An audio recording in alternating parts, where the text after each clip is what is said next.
I was knee-deep in a trough of feed when I heard it, the buzzing. Not the kind that comes from a bee or even a mosquito, but the mechanical, noisy hum of something man-made.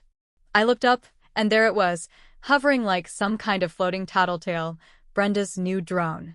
It zipped in low over the horses, spooking them bad enough that Daisy, my mare, bucked and knocked over a whole stack of hay bales. I hadn't even had my coffee yet, and already I was on edge. It was the fourth time this week that machine had trespassed over my land, and I was running out of patience and hay. At first, I thought it was just some punk kid in the neighborhood experimenting with new tech, but when I followed its path, it drifted straight toward the white-painted, obnoxiously pristine roof of Brenda's house. That's when I knew. Brenda and her self-appointed role as the queen of the HOA had already made life difficult for everyone within shouting distance, but now she'd crossed into airspace she didn't belong in. I whistled for Buck, my dog, who looked up at the drone like he wanted to bite it clean. Out of the sky. I had half a mind to grab my shotgun, and the other half to take a deep breath and wait, but just barely. I hopped in my truck and headed straight for Brenda's place. By the time I got there, she was already outside watering a row of plastic flowers and pretending she didn't hear the gravel crunching under my tires. I stepped out and walked up slow, giving her the benefit of the doubt for about 3 seconds. I asked her nice what the drone was for, why it was flying over my land, and when she planned to stop. She didn't answer right away. She just smirked and said something about community safety and visual inspections. I reminded her that I wasn't in her HOA jurisdiction, and she responded, like a snake in pearls, calm and condescending, telling me the HOA had expanded oversight privileges. I didn't know whether to laugh or argue, so I just stared at her, stunned by the boldness. Then she patted the remote control she had hanging from her wrist like a designer purse and told me the drone would now be making routine passes to ensure visual compliance, whatever that meant. It sounded like trouble wrapped in nonsense. I didn't sleep much that night. The buzzing came again around midnight. It hovered near my back porch, just out of reach, watching. I grabbed a flashlight and shined it on the drone, but it didn't flinch. It was like looking into a robot's soulless eye. I waved at it, shouted at it, threw a wrench at it. Nothing worked. It floated there for another 5 minutes before zooming off back to Brenda's castle of surveillance. That's when the idea struck me, not just to stop her drone, but to make sure she never flew one near me again. The next morning, I poured myself a thick cup of black coffee and sat on the porch with a pad and pen. I started sketching out an idea, something aerial, something that could chase the drone, disrupt it, block it, maybe even neutralize it. I'd need precision, altitude, and just the right timing. I thought about the tools I had, my old tractor, a few nets, maybe a slingshot, but none of it felt right.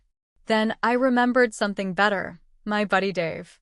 Dave was a crop duster, and he owed me a favor, a big one. Back in the day I bailed him out when he nearly ran his plane into a windmill, and he promised I could call on him for anything. Well, this was definitely anything. I called Dave and told him I needed his old plane, not for spraying crops, but for something more creative.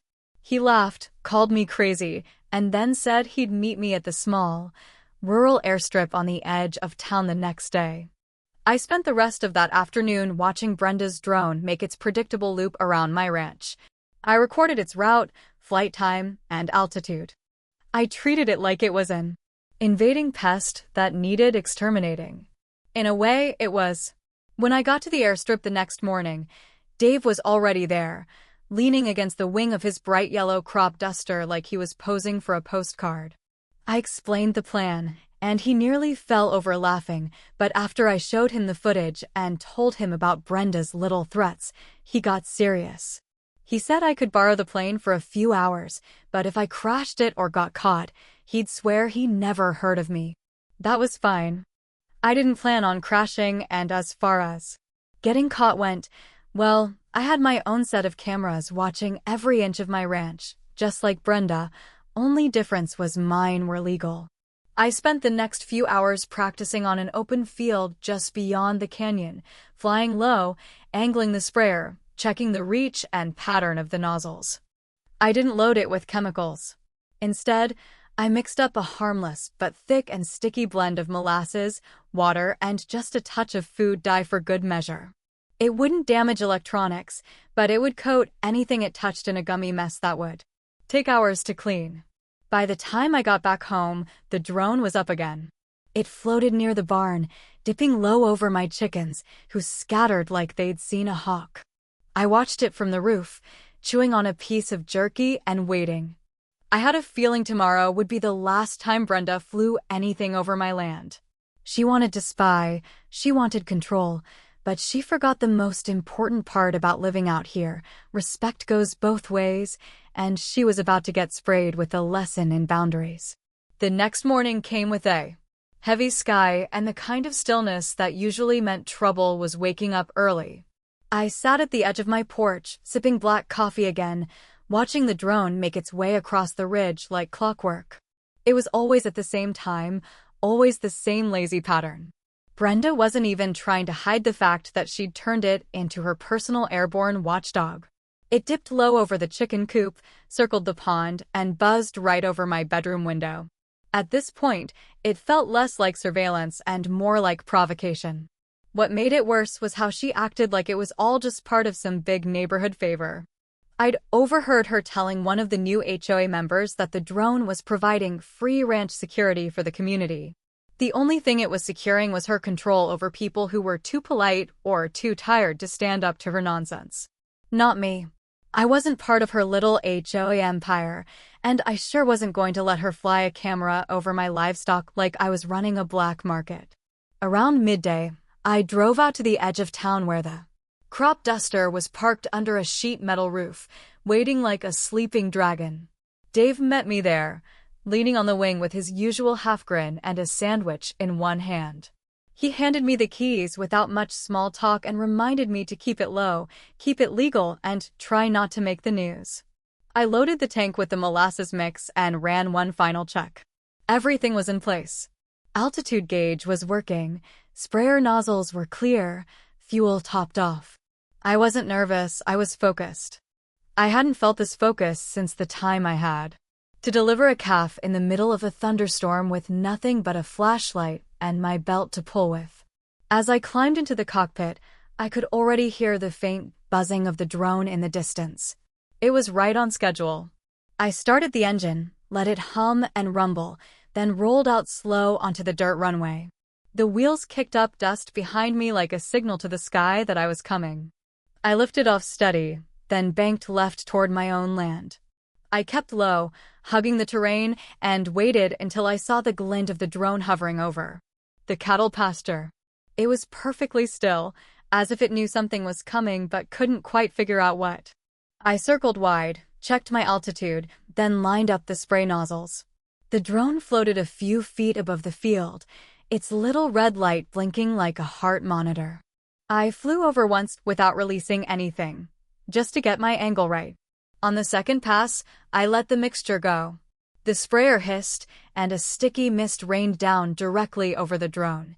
For a split second, it hovered in confusion, its blades twitching.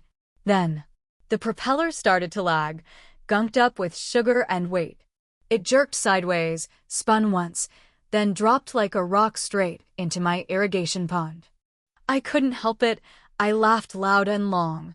It was like watching a wasp fall into a glass of lemonade. I looped around once more, just for fun, then turned back toward the airstrip, feeling like I'd just flown the dumbest, most satisfying mission of my life. When I landed, Dave was waiting with his arms crossed and a grin stretched across his face, so wide it looked painful. He didn't even ask if it worked. He just slapped the side of the plane and said, "That'll teach her." By the time I got back to the ranch, Brenda was already there. Her car was parked crooked across my driveway, and she was pacing back and forth like a caged animal. I stepped out of the truck slow, wiping my hands on a rag and pretending I hadn't been 30 feet above her surveillance toy just an hour earlier. She stormed up to me, holding the waterlogged drone in her hands like it was a dead bird.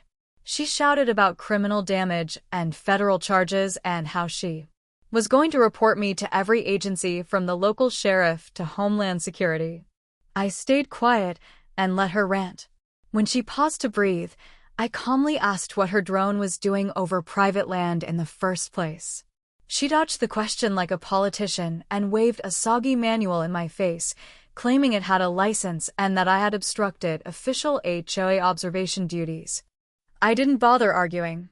Instead, I told her I had barn camera footage of her drone harassing my animals and flying below safe altitude limits. I also reminded her that flying over non-HOA land without permission was a violation of several local and federal codes, including one that dealt with unauthorized recording. Her expression changed just enough for me to see the flicker of panic behind her eyes. She wasn't used to someone pushing back. Later that afternoon, I drove into town to drop off the footage at the sheriff's office, just in case she really did try to press charges. The sheriff watched the clip twice, then leaned back in his chair and shook his head. He said Brenda had been towing the legal line for years, but had finally stepped over it. He promised to have a talk with her and make it official. No more drones over private property. I thanked him and walked out, feeling lighter than I had in weeks. Back home, the animals were calm, the air was still, and there wasn't a single buzz in the sky. I sat on the porch again, this time with a glass of sweet tea, watching the sun slip behind the hills. No cameras, no engines, no HOA queen on her throne of nonsense, just peace, real, earned peace. But I knew Brenda. She wasn't the type to give up with just one loss. She'd be back, probably bigger, probably louder, but next time, I'd be ready. The calm didn't last, not even 3 days. Just when I thought the sky above my ranch was mine again, I caught sight of a shadow flickering over the pasture. At first, I thought it was a hawk, maybe an early-season kestrel, but when I looked up, I saw something much worse, a new drone. Bigger than before, with more propellers and a sleeker body. This one didn't hover aimlessly or wobble in the wind. It moved with purpose, like a predator circling its prey. I stood there under the open sky, fists clenched, watching it zip over my barn with military precision. Brenda hadn't just replaced the drone I'd grounded, she'd upgraded. This time it had a longer range and was equipped with thermal imaging. I could see the red tint of its lens even from the ground, scanning for movement. I wasn't even in my field at the time. I was standing behind the barn near the feed troughs, yet somehow the drone managed to find me. It paused over my head, like it was mocking me. I threw my hat at it just to feel like I was doing something, but it floated higher, out of reach, out of defiance. I didn't even bother driving to Brenda's house this time. I knew it wouldn't help. She'd just smile, tell me to talk to the HOA board, then make some snide remark about how rural folk are so paranoid. But this time I wasn't just irritated, I was done playing. This wasn't a game anymore. This was harassment dressed up like neighborhood security, and I wasn't about to let her win by sending in a more advanced machine while pretending she was within her rights. I needed to outthink her. Using the crop duster again would be obvious. I'd shown my hand with that move already. She probably figured I wouldn't risk damaging the new one, and she might have been right if I was thinking about spraying it again. But I wasn't. This time, I was going to make her expose herself. I needed to get her so comfortable, so confident, that she'd fly that drone low enough to break more than one rule, and once she did, I'd have everything I needed to end this once and for all. I got to work setting up a decoy scene near the barn where the drone had been hovering most. I staged a few props. A large wooden crate with spray-painted warnings like hazard and keep out was placed beside an old, rusty tank I dragged out from the shed. I added a mannequin with a floppy hat and work boots and rigged it to move on a pulley system. From a distance, it looked like someone sneaking around, doing something suspicious. From the air, it was perfect bait.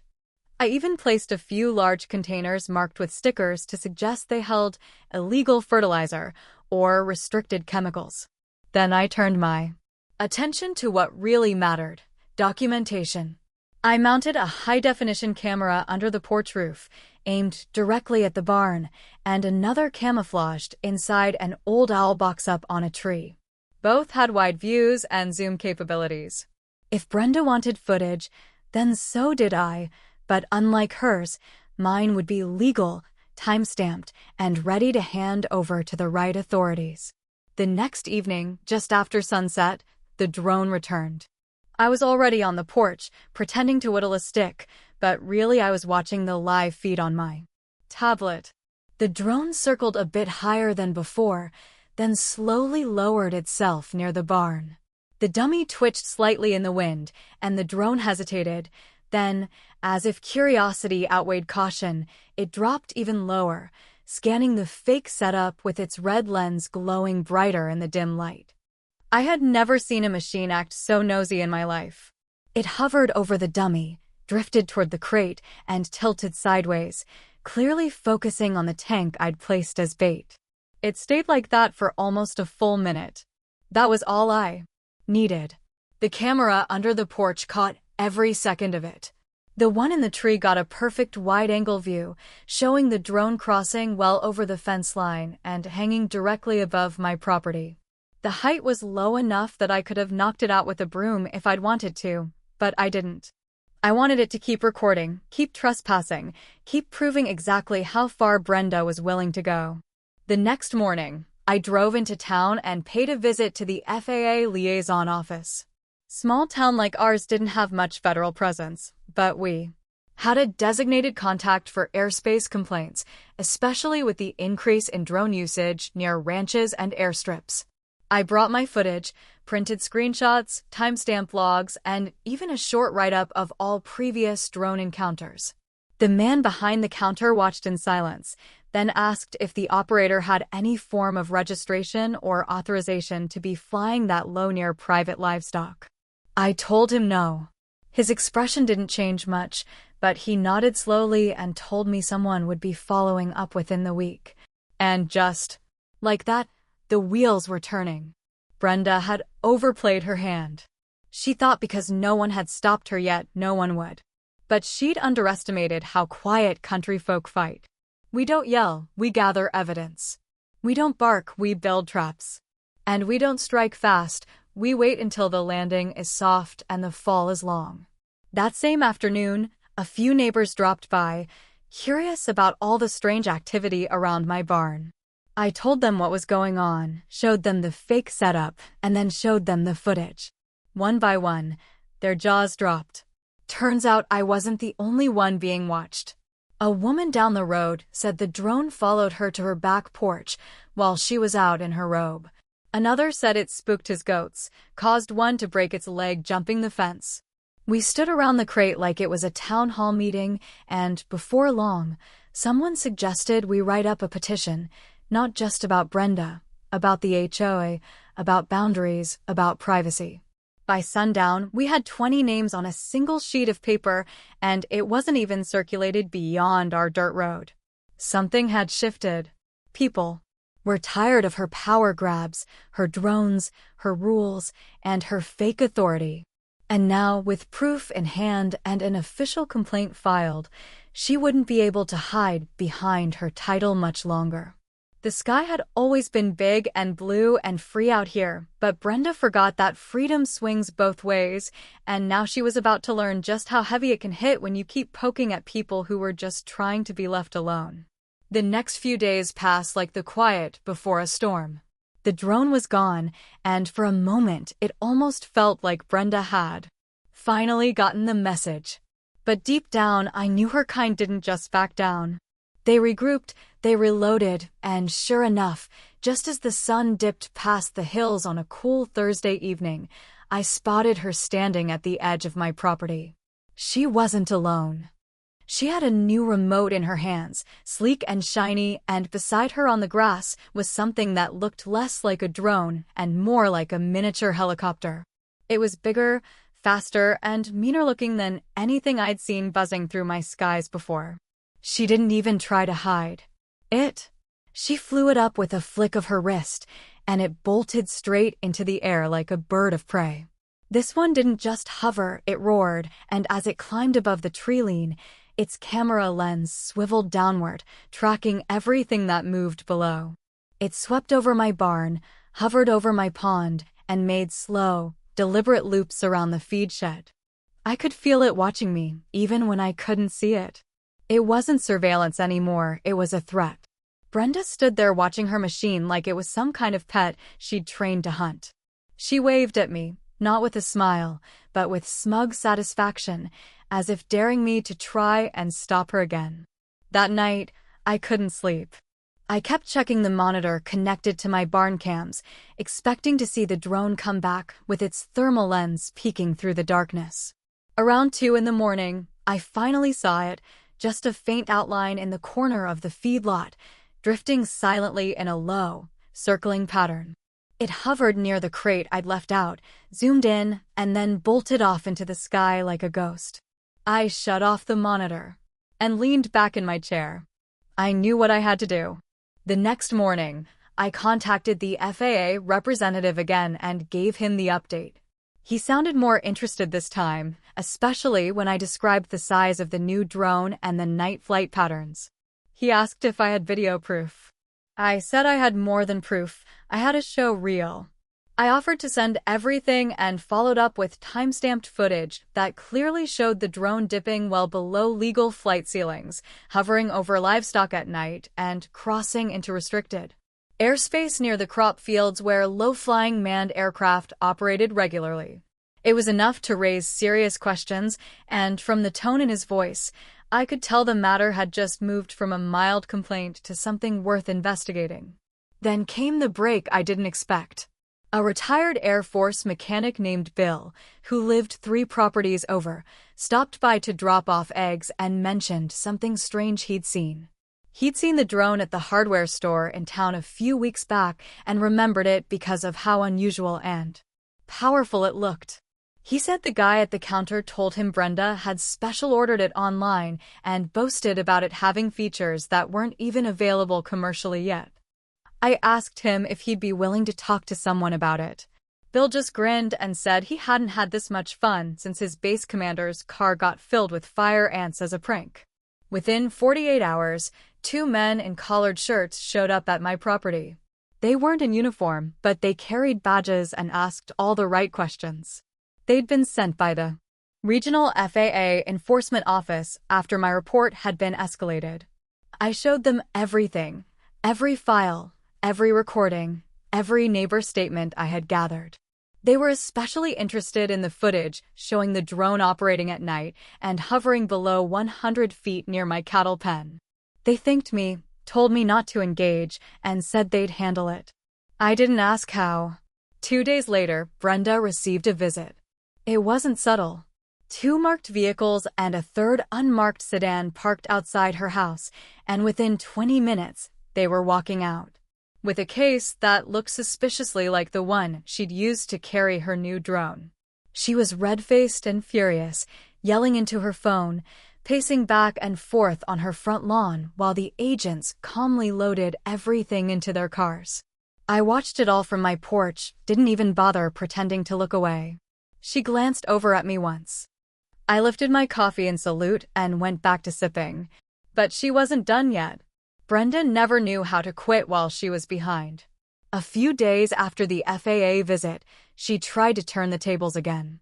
She called for an emergency HOA meeting and tried to introduce a new bylaw proposal, one that would allow the HOA to enforce observational coverage on neighboring properties deemed potential hazards to the community. It was a mouthful of fake authority wrapped in paranoia, but this time the neighbors weren't buying it. Word had spread fast. The drone footage had made the rounds in group chats and backyard conversations. People weren't afraid of Brenda anymore. They were angry. The vote wasn't even close. Every single member at the meeting voted down her proposal. Some didn't even let her finish reading it. One neighbor, a quiet woman named Marcy who usually kept to herself, stood up and said she'd had enough of being watched every time she stepped into her garden. Another guy mentioned how his kids were afraid to play in their yard at night because they thought the drone was following them. The meeting ended with Brenda storming out, papers clutched in her arms, her heels clacking furiously on the floor like she was trying to break the ground beneath her. By the weekend, a new vote had been scheduled, not just on her proposals, on her presidency. The community was tired of her drones, of her spying, of her threats and rules and self-importance. Flyers went up, people knocked on doors, and for the first time in years, the HOA had an actual turnout for something other than a potluck or parking violation hearing. I didn't even attend the meeting. I stayed home, grilled a steak, and listened to the cicadas. I didn't need to hear the outcome. I already knew. When my neighbor's truck rolled past my gate and honked twice, I smiled. Brenda was out. Not just voted down, voted out completely, and not a single drone in the sky to watch her fall. The morning after the vote, the air on my ranch felt different. It was lighter, clearer, as if the sky itself was relieved to be free of Brenda's surveillance. For the first time in weeks, there was no humming overhead, no artificial eyes scanning the land, just the sound of wind brushing through the tall grass, the soft cluck of hens, and the occasional grunt of a lazy hog stretching in the dirt.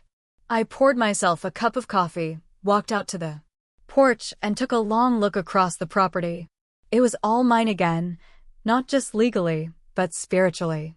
The skies, the soil, the silence, it had all been reclaimed. Brenda, meanwhile, had vanished from sight.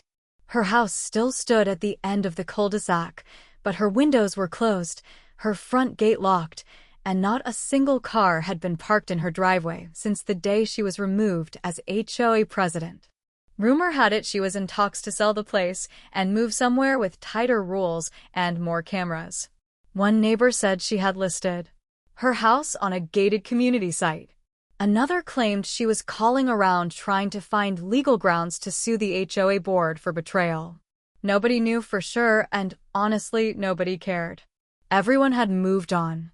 Even the birds seemed to fly freer above the neighborhood now.